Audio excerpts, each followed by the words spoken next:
right here is the 1969 Lincoln Continental that we call the Rotinental. And on this Burnout Extra, I'm going to tell you a little bit more details about it and why it's so messed up and sitting here and not actually being worked on. So my dad's actually the one who owns this vehicle, and in a previous episode of Burnout, we titled it, which is a great story that will probably be on a different Burnout Extra with how we got that title. But there's a lot wrong with the Lincoln. Everything underneath is like rotting away. And I know that you saw that a little bit if you watched the episode, but it looks phenomenal from the top as far as the exterior, and even the interior is really not that bad.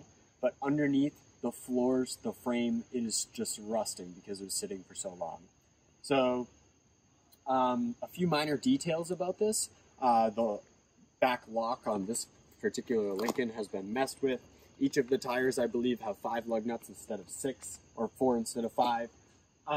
And we have since taken out the floors. So we went around with a death wheel inside, which I'll show you in a minute, and took out the floors completely with the hope of repanning it. However, once we did that, we realized that a 69 Continental is a unibody car, so it doesn't actually have a frame. There's nothing to weld to. It's all one piece of metal. So once we took out the floors and realized that on the sides and in the front and back, there's no clean metal and strong metal to weld to, it was tough to go forward with trying to put floors in when we knew it wouldn't be safe in the end. So we kind of halted the project there. What Tarpy and I are hoping is that on a future episode of Burnout, we actually build a frame or get a frame for the 69 Continental and then slap it on there so they can get back on the roads.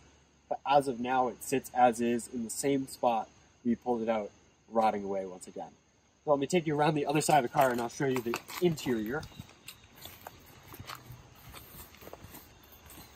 So as I mentioned before, we've already taken out the interior seats and everything, but these, if you look closely, you can see that we took out the floors and there's the leaves on the ground and everything, all the way down to the trans tunnel.